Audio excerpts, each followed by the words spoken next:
गुरुजी ने पूछा एक बात बताओ, पुत्र क्यों चाहिए तुम्हें?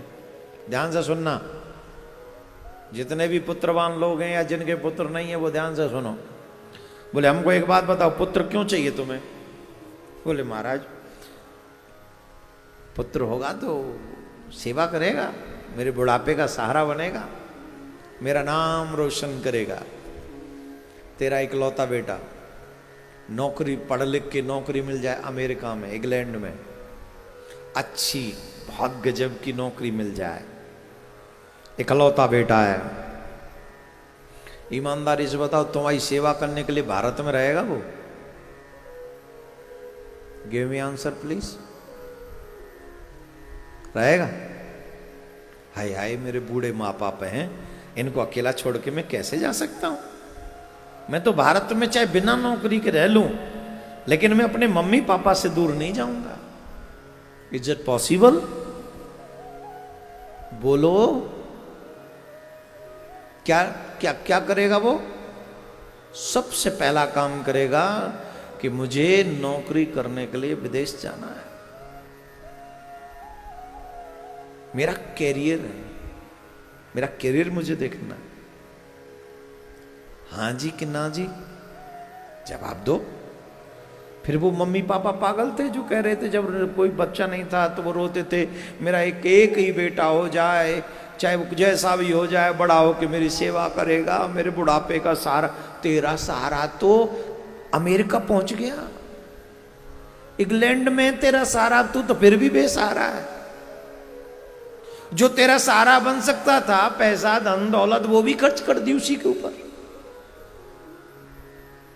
महाराज कितनी बार तो ऐसा होता है कि माँ बाप मर जाते हैं, अकेले पड़े पड़े फ्लैट में या घर में, कोई पूछने वाला नहीं होता कि दवाई खाई कि नहीं। कितने दिनों बाद जब स्मेल आती है तो लोग कहते हैं अरे यहां कुछ गड़बड़ हुआ है, बेटा बैठा वहां दूर देश में, काहे का सहारा। आज का व्यक्ति फीलिंग से जुड़ा हुआ नहीं है, जरूरत से जुड़ा हुआ है। जहां जरूरतें पूरी होती हैं वहां वो दिल से जुड़ा रहता है, और जहां जरूरतें नहीं होती वो छोड़ के चला जाता है, चाहे बाप ही क्यों ना हो। लोग कहते मेरे बुढ़ापे का सहारा बनेगा। आजकल तो ये सिर्फ बातें ही रह गई हैं मेरे प्यारे, आजकल ये हकीकत नहीं लगती। बोलो राधे राधे। जोर से बोलना पड़े, थोड़ा और जोर से बोलना पड़े। भगवान श्री राम के पिताजी क्या कहते हैं? एक पुत्र चाहिए। गुरुजी ने पूछा क्यों चाहिए? बोले मेरे बुढ़ापे का सहारा बनेगा, मेरी सेवा करेगा। मुंबई की एक कहानी है, रियल स्टोरी है। बूढ़ी मां का इकलौता बेटा अमेरिका में जॉब करता था। बूढ़ी मां की जब तबीयत खराब रहने लगी तो मां ने कहा बेटा मेरी तबीयत खराब रहती है, अब तो आजा कुछ दिन के लिए मेरे पास रहने के लिए। तो उसने कहा मां अभी मेरे को छुट्टी नहीं मिल रही है, कुछ दिन और इंतजार करो, जैसे ही छुट्टी मिलेगी मैं आपके पास आ जाऊंगा। ठीक। कुछ दिन और, कुछ दिन बाद फिर फोन किया, नहीं नहीं नहीं। मुंबई की रियल स्टोरी है। साल बाद वो या 1.5 साल बाद जब आया, देखा कि 7-8 महीने से कोई फोन वोन नहीं आया माँ का, उसने भी नहीं किया।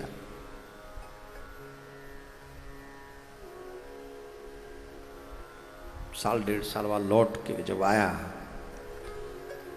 घंटी बजाई, बेल बजाई, कुछ नहीं खुला तो बाहर से लोग बुलाए, पुलिस बुलाई, ताला खोल के तोड़ के घुसे।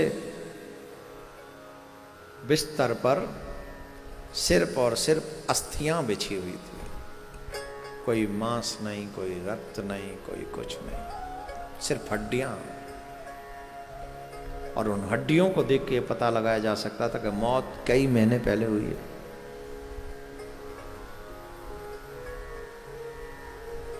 वो मां भी तो सोचती होगी कि मेरा बेटा मेरा सेवा करेगा। मैं ये नहीं कह रहा कि विदेश में रहने वाले या यहां देश में से जो विदेश गए वो सब गलत होते, नहीं, ये मेरा भाव नहीं है। बहुत अच्छे लोग भी हैं। मैं तो ऐसे लोगों को भी जानता हूं जो अपने माँ बाप के लिए देश छोड़ के आ गए, विदेश छोड़ के आ गए, अपने माँ बाप के साथ रहते, ऐसे लोगों को भी जानता हूं। लेकिन मेरा अभिप्राय यह है कि अगर मैं अपने बच्चों को ये संस्कार दूं कि रामायण में राम ने क्या कहा है, राम क्या करते हैं, उसके बाद ही यह संभव है कि आपके बच्चे आपके बुढ़ापे का सहारा बन सकेंगे। बोलो राधे राधे। जोर से बोलना पड़े।